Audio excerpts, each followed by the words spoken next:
guest.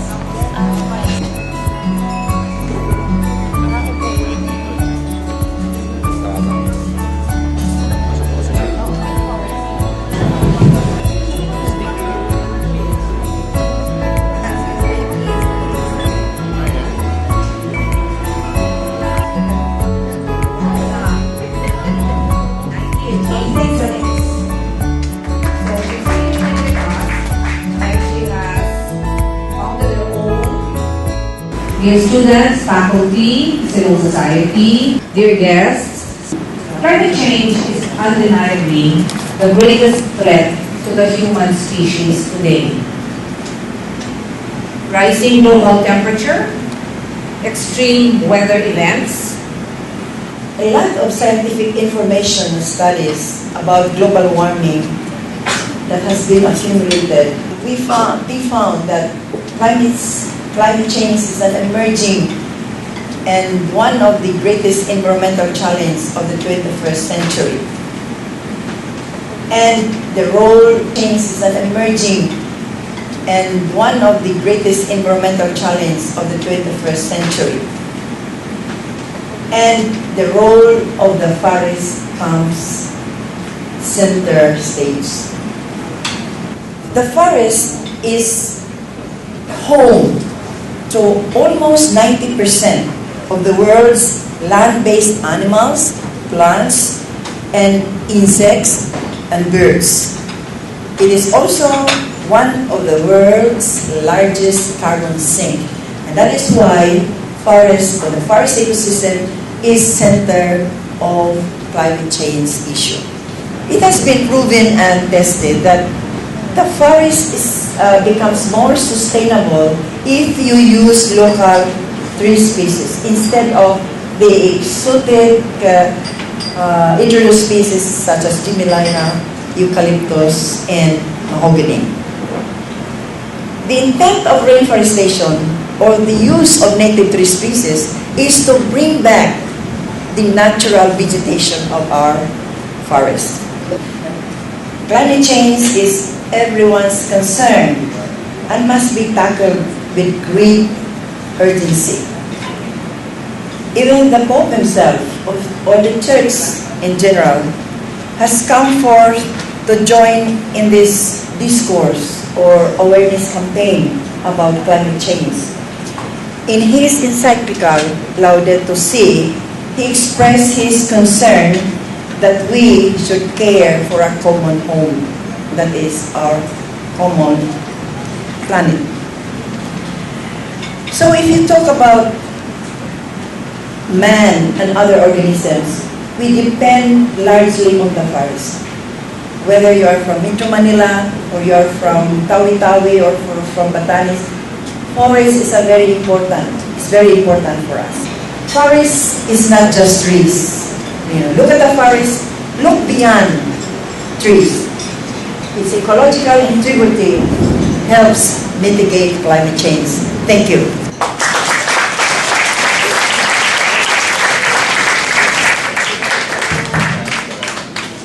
Why is the change? Because the Harmonic is not just looking at biodiversity or conserving it. It has moved far beyond that, because we know we all have a human footprint, and that human footprint has to also be, in essence, reduced so that the impacts of climate change do not happen. We live in a time called what we call the Anthropocene. So anthro means man. And that period is where our actions really play a huge role. And it's actually shaping how our biosphere and its processes are moving. I'm very grateful for Dr. Milan for speaking about climate change, because I don't need to give you the full context around it. But we know that man plays a big role, and as you see, our biosphere is already changing so much. Since this is a state of nature assessment, I thought to put into this, aside from the main topic that was given to me, a report that WWF came out last year. It actually reveals the effect and pressures that we're placing on our planet. It tries to examine, of course, the implications for society. what are the choices that we make, the steps that we should be taking, and to ensure that the living planet that we all love can still sustain us for now and also for future generations, which is the essence of sustainable development. Why is this we've done? Because we believe in that everything is connected. Dr. Milan said that, showed how the forest connects us, and you have to look beyond the forest. In fact, we have to look beyond also how the ecosystems actually help sustain the economies that we now live in. In the Living Planet report, we also call it the state of the planet. And it's kind of depressing. In 2014, the decline of biodiversity we saw was as much as 52%. So it's really, really worrisome that 52% loss in species has already occurred. And if we're going to look in terms of where they are, you would see the pink color is where the decline is, vis-a-vis the orange wherein you have an increase. And you can see that the pink color has actually overtaken certain areas. Terrestrial species have declined by 39%, and marine species declined also by 39% between 1970 to 2010. And the steepest decline was actually recorded in the tropics and in the Southern Ocean. So it's really, the picture is kind of worrisome. That's why it's important to also talk about, that human footprint. And a lot of scientists have been looking at that. This is all because we know that the impacts of our consumption and impacts of our work have far more greater impacts also globally. And that's where my discussion on slow onset hazards come into play. Let us recognize that there's really a need to strengthen our understanding when we look at impacts, understand what happens to our society, what losses and damage will happen, which is associated to slow onset events. So you have sea level rise, increasing temperature, ocean acidification, salinization, land and forest degradation, which is right smack at the main discussion for today, loss of biodiversity, and this, to a certain extent, even desertification in the Philippines. Siguro to give you additional information, WWF came out in 2009 in fact. What are the scenarios or impacts for the area called the Coral Triangle, of which the Philippines is at the apex of that triangle? So you have El Nino and La Nina, which we said that will continue to be significant in persisting to influence our weather patterns and also our ecosystems. As you can see, kanina sabi ko nga desertification areas with drought. Sea surface temperatures, we've seen it already increasing, and this has an impact on marine ecosystems. I'll give you an example, which is on coral bleaching, which we had in a big incident in 2010.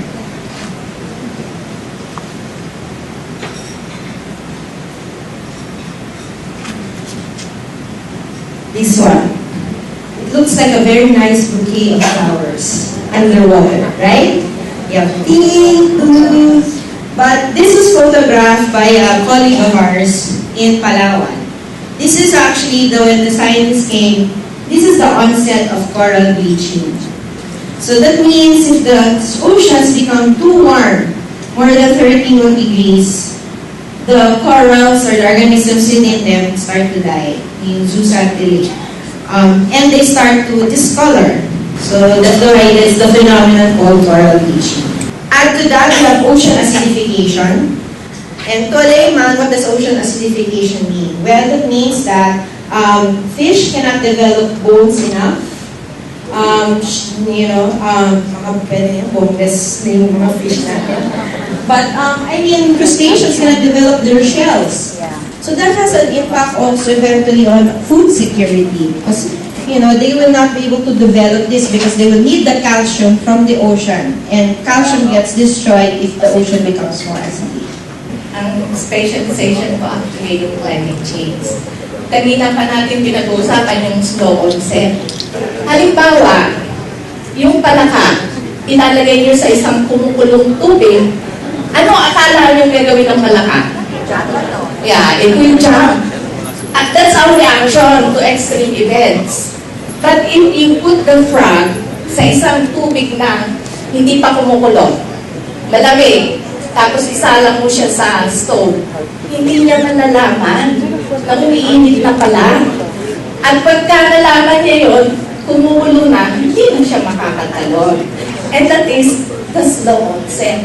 Mas mapanganib po yun kasi baka too late na, no, yung reaction. When you look at these mangrove trees, they are one of the most resilient, no, na trees. At kahit na anong mga stresses, pwede siyang mag-survive. So, kaya-kaya niyang i-survive ang climate change, yun ang tanong. Yan, ito yung mga threats ng mangrove natin and its habitat. Siyempre, number one, yung clearing. Inano siya, pinuputol for whatever reasons, for siguro gagawing settlement yung area or gagawing panggatong, charcoal, overharvesting, magkasama sila. And then when river changes, yung sedimentation, because mangroves are very sensitive to changes sa sedimentation. So everything is connected. Ganun nga talaga yung huwag natin kalimutan na lahat talagang may connection, no? And then, destruction of coral reefs, no? Sabi ko nga, primary yung coral reefs and then susunod na yung mangrove pagkasira. And pollution, palagay ko this is water pollution, no? And then, climate change. Ang talagang threat ay yung climate change due to human activities. Ito yung increase in carbon dioxide or what we call anthropogenic carbon dioxide. And this is largely absorbed by the ocean, kaya nga yung acidification. Ako si Mayan Rodriguez from Action Klima. Action Klima is a network of more than 43 NGOs. And my NGO is the Center for Empowerment and Resource Development. Bali, sa coastal po talaga kami since we started in 1978. We have 2 million total territorial waters. Tapos naka-breakdown into coastal. Tapos yung shelf area natin, 184,600. Coral reef area, 27,000 square meters. Tapos, ito yung ating coastline, coastal provinces, coastal municipalities. Sabi nila, by year 2000, changing rainy and hot weather patterns na. Pagka dapat tag-ulan, minsan walang ulan. Pag tag-alaw, kagaya ng mga Lenten season, umuulan, so naguguluhan sila. Kailan ba talaga ang tag-ulan na tag-alaw? Tapos yan, amihan, supposed to be yan ay hot days, at least especially in the Mindanao area, ayan nga po. Tapos yung Lenten season, which used to be hot, minsan umuulan. Too much heat caused the fish species to become tender, reddish, and inedible. Ito siguro yung sinasabi kanina na yung effect sa isda. Like any living species, fish thrive on a particular, under certain conditions. If the conditions change, they have to look for another place. And they don't have any citizenship, so they can just transfer from one residence to the other. Maghahanap na ng paraan yan. As in Jurassic Park 1, di ba? Di ba? Nature will find a way. So this is what we have been doing. This is basically what the Bureau has been doing as a result of climate change. We have an assessment, we look at the rapid alert system, then we implement our disaster management plan, which is because we have to take care of a sector, which is the sector of fishing. And because we're looking at food. Green convergence is looking at food. We're looking at livelihood. We have mariculture parks. We have aquaculture areas in abandoned fish ponds. We have our aquasilviculture, which is in tandem with mangrove reforestation. Okay. So, unfortunately for the Bureau and for the sector, we have other things to consider, not only climate change. And this has always been the case.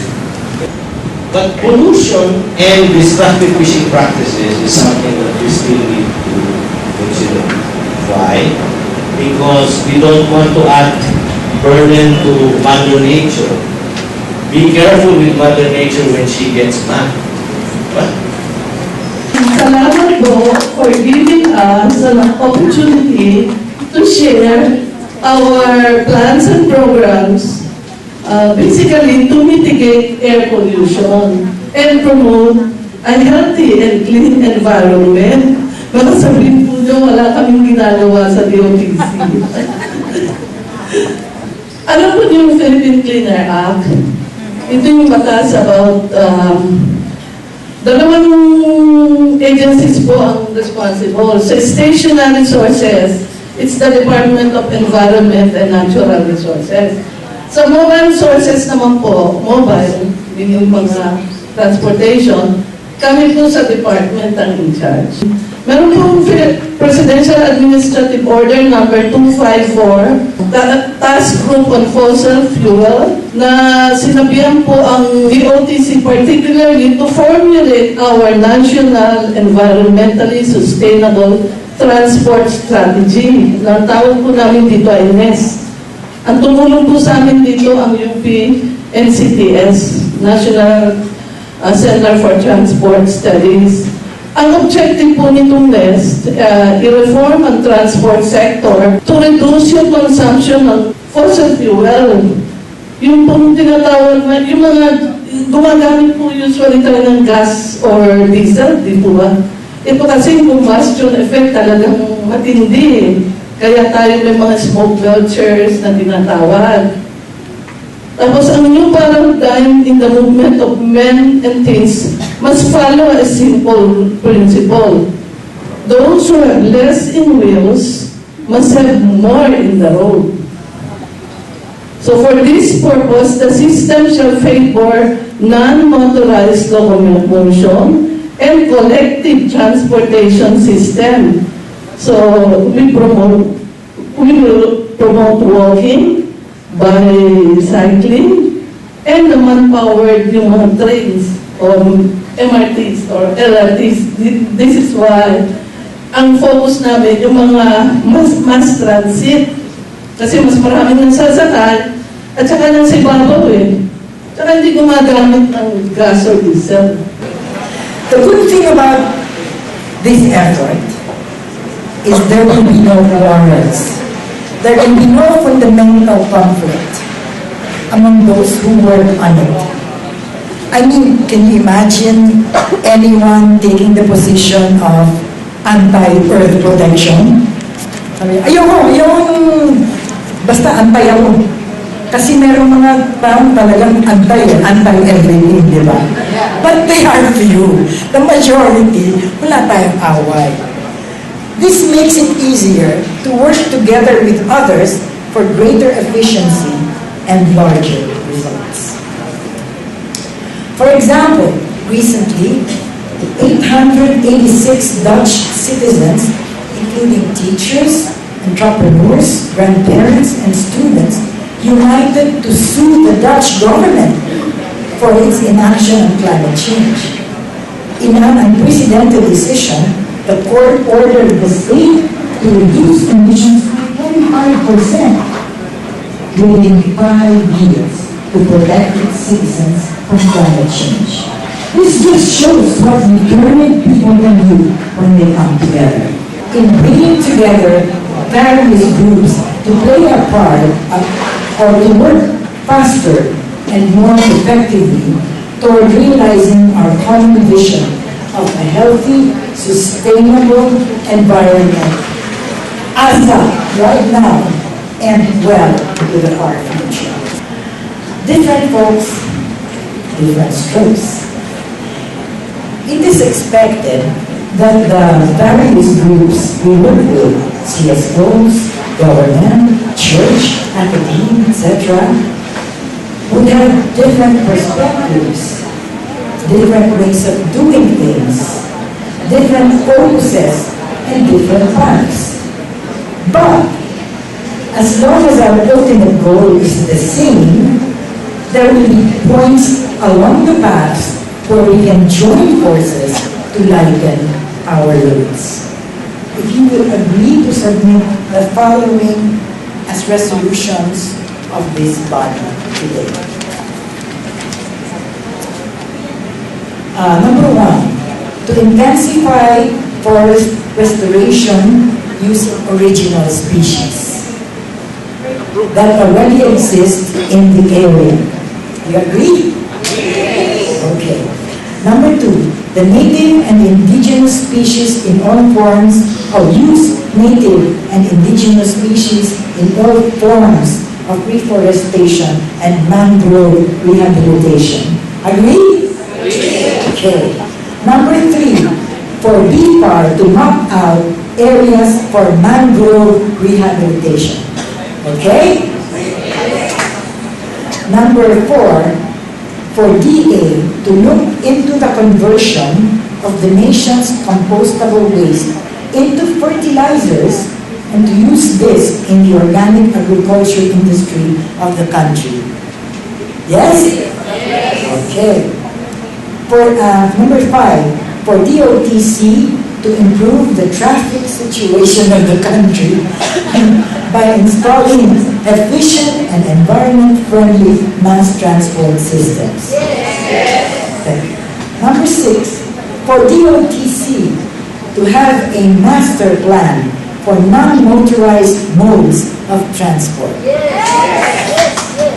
Number 7, for DPWH to avoid cutting down of trees and to institutionalize this in all its road development plans. Number 8, to reject moves to lift the ban on incineration and promote non-burn technologies to address hazardous waste. Number 9, for NEDA to ensure civil society organizations' participatory engagement in the preparation of an alternative economic development paradigm, which is inclusive, climate resilient, and sustainable.